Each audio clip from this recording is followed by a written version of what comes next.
अब 40 किलो है और रेट बढ़ रहा है, खाद कम हो रही, रेट बढ़ रहा है। दूसरा क्या अपन दूसरी समस्या थी स्मार्ट मीटर को लेकर। तीसरी समस्या ये थी कि अब कोल्ड जो है खुल रहे हैं, तो अब हमारे किसानों का आलू उसमें जाएगा। तो हम ये चाह रहे हैं कि पिछली समस्याओं को देखते हुए जो तमामों नुकसान हुए हैं, अभी तक एक तो उन्हें फसलों का मुआवजा नहीं मिला है, सर्वे भी हुआ है, प्राकृतिक आपदा के कारण जो फसलों का नुकसान हुआ है उस पर सर्वे भी हुआ है, पर उस पर मुआवजा नहीं मिला किसी भी किसान को, तो उससे भी आदमी पीड़ित है। और उसका जो है आलू का भी रेट बहुत कम था, आदमी उससे भी पीड़ित है। तो हम ये चाह रहे हैं कि अब जो कोल्ड उद्घाटन हो रहे हैं जिसमें कोल्ड का भंडारण होगा, तो उसमें उप जिलाधिकारी के माध्यम से हम ये चाहते हैं कि उसका कोल्ड अपना रेट अपना भाड़ा कम करते हैं, जिससे हमारे किसानों को ज़्यादा से ज़्यादा फायदा मिले। और क्या मांग? और समस्याएं ये थी कि मूल निवास में जो लोग एसडीएम द्वारा जो है उप जिलाधिकारी महोदय द्वारा जो है यहाँ से स्वीकृत कर दिया जाता था, पर लेखपाल द्वारा या ईओ के द्वारा जो वहाँ पर अपने यहाँ 4-4, 5-5 महीने फाइलों को रोककर और इन लोगों से पैसा वसूली के नाम पे या जो भी आदमी मांगता है, पता चला कि 5 महीने क्या किसानों के मूल निवास नहीं बनेंगे? क्या किसानों के जन्म प्रमाण पत्र नहीं बनेंगे? क्या उसके ही बनेंगे जो आदमी पैसा देता है? क्या उसके ही बनेंगे जो आदमी भ्रष्ट है? किसानों गरीब आदमी का काम नहीं होगा क्या? उस सब चीज़ों को लेकर माननीय उप जिलाधिकारी महोदय जी को ज्ञापन दिया गया था।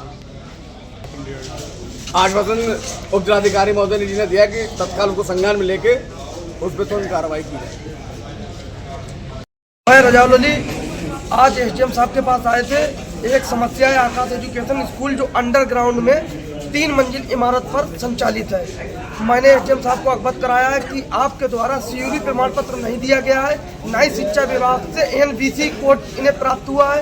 नगर पालिका ने इनको अपनी सीमा से बाहर कर दिया है।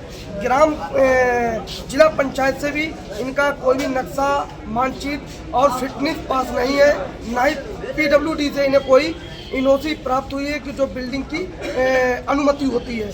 और तमाम ऐसे जो मैंने आरटीआई के जरिए, रजिस्ट्री के जरिए, प्रार्थना पत्र मुख्यमंत्री आईआरएस के जरिए मैंने रिपोर्ट निकाली है, जो मानक विहीन इंटर कॉलेज आकाश एजुकेशन सेंटर चल रहा है, क्योंकि इनकी फीस रसीदें तमाम मानकों में नगर से ये संचालित है।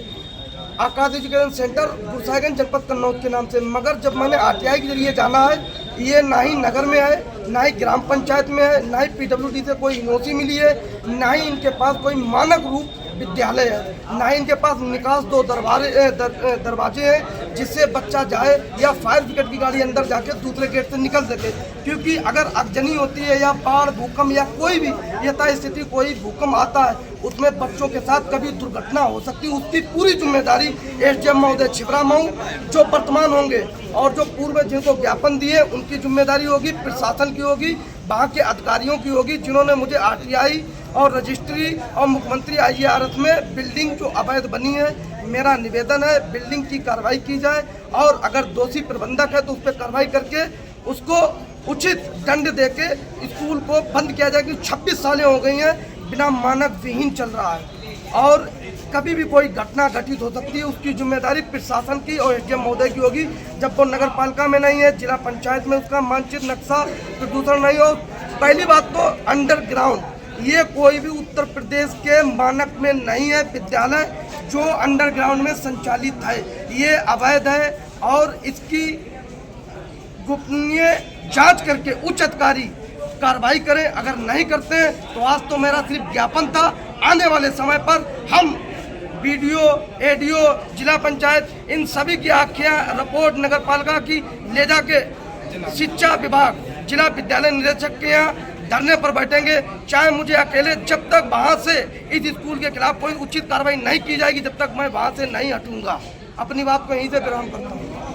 मैं चाहता हूँ कि मेरे यहाँ जो बिजली वाले आते हैं वो बिल कुछ भी होता है और कुछ भी बिल निकालते हैं, वो मीटर स्मार्ट वाले ख़त्म करे जाएँ साहब, और किसानों की बिजली जो है घरेलू वाली फ्री करी जाए। क्योंकि पंजाब सरकार देखो किसानों के लिए बिजली फ्री करी हुई है और उत्तर प्रदेश सरकार किसानों के तो बिल तो माफ़ कर रही है, लेकिन बड़े किसानों को फ़ायदा मिल रहा है और छोटे किसानों को कोई फ़ायदा नहीं मिल रहा है। और दूसरी बात, मैं श्रीमान जी से ये निवेदन करना चाहता हूँ कि हम लोग जो तहसील आते हैं, यहाँ तहसील दिवस पे भी आते हैं, वैसे भी आते हैं, कोर्ट में कोई भी कार्य नहीं होता है। हमारे लोगों को जमीनी विवाद होते हैं, उसका कोई संशोधन नहीं होता है। 1 साल नहीं 18 साल मेरे पिताजी मुकदमा लड़ते रहे, हम लोग भी था लड़ते रहे। उस जमीन का आज भी कोई निवारण नहीं हुआ। मेरा 12 बीघा का चक है, उसके चारों कितनी पोल गाड़ दिए और चारों कितनी से रोड कर दिया गया, जिसके तरफ कोई भी रोड नहीं था और ना कोई पोल वहाँ करना चाहिए था साहब। तो लेकिन प्रशासन ने कोई सुनवाई नहीं की। मैं साहब चिल्लाता रहा और गिड़गिड़ाता रहा, कोई सुनने वाला नहीं था। इसीलिए तहसील